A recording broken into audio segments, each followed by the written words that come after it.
Assalamualaikum everyone, this is me Aisha Ibrahim. Welcome back to my YouTube channel. In today's lecture we are going to discuss gender inequality, so let's start. सबसे पहले है gender inequality क्या है। Gender inequality में दो terms आ रही हैं, gender और इनइक्वालिटी। जेंडर का मतलब क्या है कि मेल और फीमेल के साथ हमारी सोसाइटी ने जो रोल्स और एक्सपेक्टेशंस को अटैच कर दिया होता है उसको हम बोलते हैं जेंडर। और इनइक्वालिटी का सिंपल मतलब क्या है, अनईक्वल ट्रीटमेंट। तो जेंडर इनइक्वालिटी का क्या मतलब बना कि हमारी सोसाइटी में जो जेंडर एग्जिस्ट कर रहे हैं उनके साथ किसी किस्म का अनईक्वल ट्रीटमेंट किया जा रहा है सोसाइटी में, जिसको हम जेंडर इनइक्वालिटी बोलते हैं। अब जेंडर इनइक्वालिटी में क्या होता है कि अनईक्वल डिस्ट्रीब्यूशन होती है, चाहे वो राइट्स की हो, रिसोर्सेज की हो, अपॉर्चुनिटीज़ की हो, यानी जितने भी जेंडर एग्जिस्ट कर रहे हैं उनमें किसी किस्म का अनईक्वल ट्रीटमेंट आ रहा है राइट्स, अपॉर्चुनिटीज़ और रिसोर्सेज में, जिसकी वजह से सोसाइटी में लोग जो हैं वो डिस्क्रिमिनेशन का शिकार हो रहे हैं। अब जेंडर इनइक्वालिटी डिफरेंट तरीके से हो सकती है। कहाँ कहाँ ये एग्जिस्ट कर सकती है कि अनइक्वल एक्सेस हो सकती है एजुकेशन, हेल्थ केयर और इकोनॉमिक अपॉर्चुनिटीज़, यानी तालीम के मामले में हो सकती है, हेल्थ केयर के मामले में हो सकती है। इकोनॉमिक अपॉर्चुनिटीज़ के अलावा limited representation in leadership position, यानी कि पॉलिटिकली जो है वो कहीं पे किसी जेंडर को कम रिप्रेजेंटेशन दी जा रही होगी, किसी को ज़्यादा, ठीक है। डिस्क्रिमिनेशन और वायलेंस की बेसिस पे हो सकती है। स्टीरियोटिपिकल रोल्स और एक्सपेक्टेशंस की बेसिस पे, यानी कुछ रोल्स अटैच कर दिए होते हैं हमारी सोसाइटी ने मेल के साथ कि उसने जो है वो बाहर के काम ही करने हैं, कमा के लाना है, और ख़वातीन पर जो है वो घर की जिम्मेदारी डाली होती है। तो ये स्टीरियोटिपिकल रोल्स और एक्सपेक्टेशंस होती हैं, ये भी जेंडर इनइक्वालिटी में आती है, ठीक है।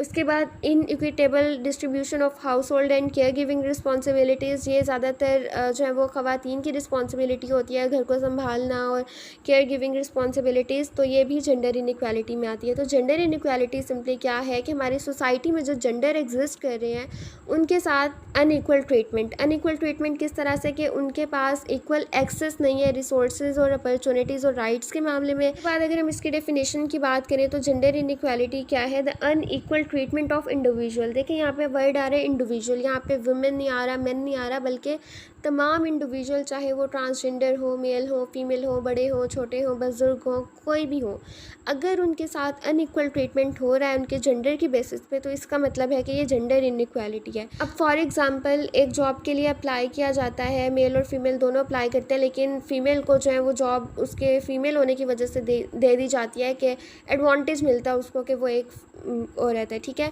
तो ये अब मेल के साथ जो है नाइंसाफ़ी है, ये है जेंडर इनइक्वालिटी। इसी तरह बहुत सारी जगह पे ख़वातीन जो है उनके साथ इनइक्वालिटी हो रही होती है, ठीक है। अब जेंडर इनइक्वालिटी हर एक को अफेक्ट करता है regardless of their gender identity. Gender identity को हम नेक्स्ट लेक्चर में डिटेल से डिस्कस करेंगे। तो जेंडर इनइक्वालिटी जो है वो हर एक को अफेक्ट करता है, ये कोई एक जेंडर या पर्टिकुलरली ट्रांसजेंडर या वुमेन को टारगेट नहीं कर रहा, बल्कि ये मेन के साथ भी हो सकता है, ये हर एक को टारगेट करता है। जहाँ भी जिस जेंडर के साथ अनइक्वल ट्रीटमेंट हो रहा होगा वहाँ पर जेंडर इनइक्वालिटी होगी।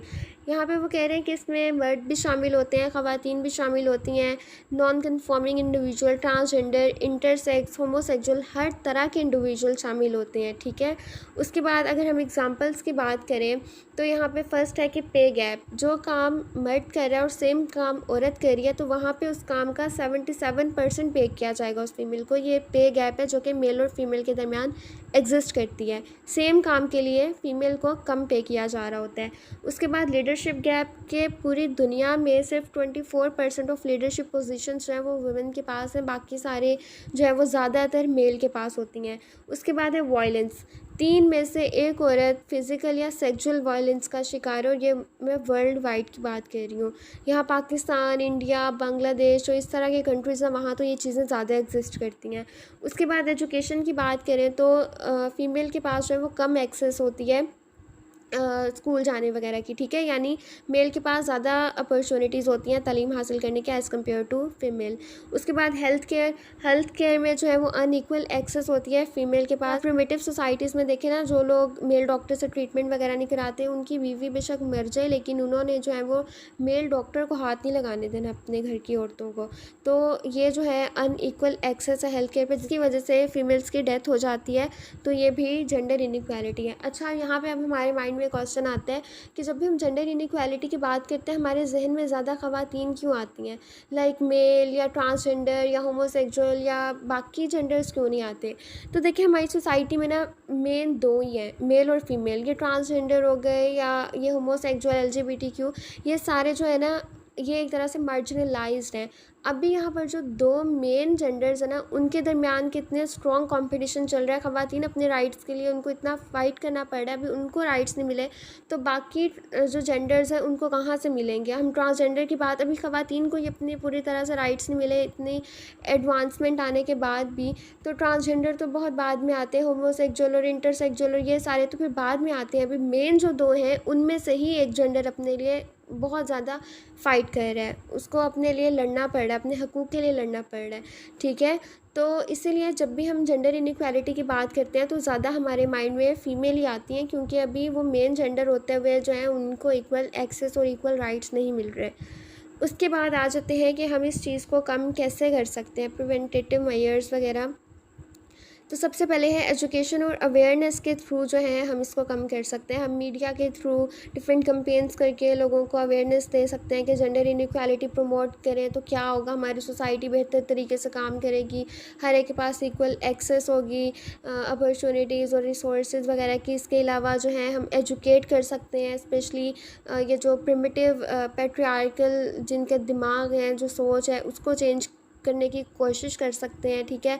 पब्लिक डिस्कोर्स, इन सब चीज़ों के ज़रिए से हम अवेयरनेस को प्रमोट करके लोगों को बता सकते हैं कि जेंडर इनइक्वालिटी को ख़त्म करके हमें जेंडर इक्वालिटी को प्रमोट करना चाहिए, क्योंकि इसके बहुत सारे फ़ायदे हैं। उसके बाद पॉलिसी और लेजिस्लेशन के गवर्नमेंट को चाहिए कि वो इस तरह के लॉज या रूल्स वगैरह बनाए जिससे हमारी ख़वातीन की जो राइट्स हैं वो सिक्योर हो, प्रोटेक्ट हो और जेंडर इनइक्वालिटी को प्रमोट किया जा सके। इकोनॉमिक एम्पावरमेंट, ख़वातीन का फाइनेंशियली स्टेबल होना बहुत ज़रूरी है, उनके पास इक्वल एक्सेस होनी चाहिए, इकोनॉमिक अपॉर्चुनिटीज़, उनको ट्रेनिंग्स प्रोवाइड की जानी चाहिए, इक्वल रिसोर्सेज प्रोवाइड किए जाने चाहिए। लीडरशिप एंड रिप्रेजेंटेशंस के ख़वातीन की जो रिप्रेजेंटेशन है लीडरशिप पोजीशंस में और डिसीजन मेकिंग प्रोसेस में, उसको ज़्यादा करने की ज़रूरत है। इसके थ्रू जेंडर इक्वालिटी प्रमोट होगी। उसके बाद कम्युनिटी इंगेजमेंट, मेल और जो बॉयज़ हैं उनको जेंडर इनइक्वालिटी के लिए एफ़र्ट्स करनी चाहिए और जो शेयर्ड रिस्पॉन्सिबिलिटीज़ हैं उनको प्रमोट करना चाहिए। यानी अब कुछ जो हमारी सोसाइटी ने रोल्स अटैच किए हुए हैं फीमेल के साथ, तो बस वो ये ना हो कि वो औरतें ही करें, बल्कि मर्दों को समझना चाहिए कि हमें इनकी हेल्प करनी है, ठीक है। जेंडर इक्वालिटी अगर हमारी सोसाइटी के मेल ठीक हो जाए तो खुद ही प्रमोट होने लग जाएगी। अच्छा, यहाँ पे ना मैं एक बात कहूँगी कि देखिए हमारी सोसाइटी में बहुत सारी फीमेल जो है ना वो कमाने लग गई हैं, वो जॉब के साथ जो है वो घर भी मैनेज करेंगे। बड़ा एक डिबेट वाला टॉपिक बन जाता है कि अच्छा आप घर भी संभालें, जॉब भी करें। देखिए जॉब औरत के लिए, जॉब हो, बिज़नेस और फाइनेंशियल इंडिपेंडेंस बहुत ज़रूरी है। इस सोसाइटी में आपकी इज़्ज़त पैसे से ही है, ठीक है। तो हर लड़की को फाइनेंशियली स्टेबल होना चाहिए, ये आज के दौर की ज़रूरत है। अब यहाँ पर ना लोग ये कह देते हैं कि अच्छा वो घर का भी काम करें, बाहर का भी काम करें, मर्द आज़ाद हो जाए। यहाँ पे ना मेरा कहना ये है कि अब हमारी फ़ीमेल्स में पहले ये था कि जॉब की परमिशन नहीं थी या कमाने के, वो काम कर रही हैं। अब हमें चाहिए कि मेल्स की तरबियत करें कि अगर वो बाहर का काम कर रही हैं तो आप लोग भी घर का काम कर सकते हो। ज़रूरी नहीं है कि बच्चे उसे नहीं संभालने हैं, ज़रूरी नहीं है खाना उसने बनाना है। जिस तरह से वो बिल्स पे करने में आपकी हेल्प कर रही है, आप भी घर को संभालने में उसकी हेल्प कर सकते हो।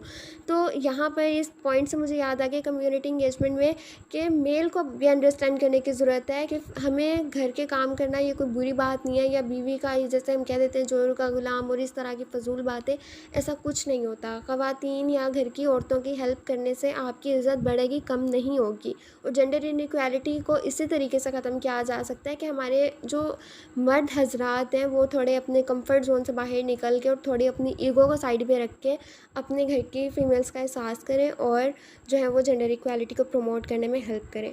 उसके बाद पॉइंट आ जाता है सपोर्टिंग मार्जिनलाइज्ड ग्रुप। यहाँ पे मार्जिनलाइज्ड ग्रुप ट्रांसजेंडर हो गए और एलजीबीटीक्यू इंडिविजुअल हो गए या डिसेबल लोग हो गए, ठीक है। यानी फीमेल से जो बेचारे नीचे हैं, जिनको बिल्कुल ही राइट्स जो हैं वो, जैसे आप ट्रांसजेंडर देख लें, उनको कहाँ कोई राइट्स मिलते हैं।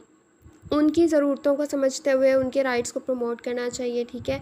उसके बाद कौन कौन सी ऑर्गेनाइजेशंस वर्क कर रही है जेंडर इनइक्वालिटी को ख़त्म करने के लिए? UN, world health organisation, united nation educational, scientific and cultural organisation, amnesty international और ऑक्सफैम इंटरनेशनल। की बात कंक्लूजन की बात करें तो जेंडर इक्वालिटी सिंपली यही है कि जितने भी जेंडर एग्जिस्ट कर रहे हैं दुनिया में उन सबको इक्वल एक्सेस होनी चाहिए रिसोर्सेज, राइट्स और अपॉर्चुनिटीज़ की, और उनको जो है ये हक़ हासिल है कि वो एक आज़ाद ज़िंदगी गुजार सकें, उनको किसी किस्म की डिस्क्रिमिनेशन का सामना ना करना पड़े, उनके साथ अनइक्वल ट्रीटमेंट ना हो।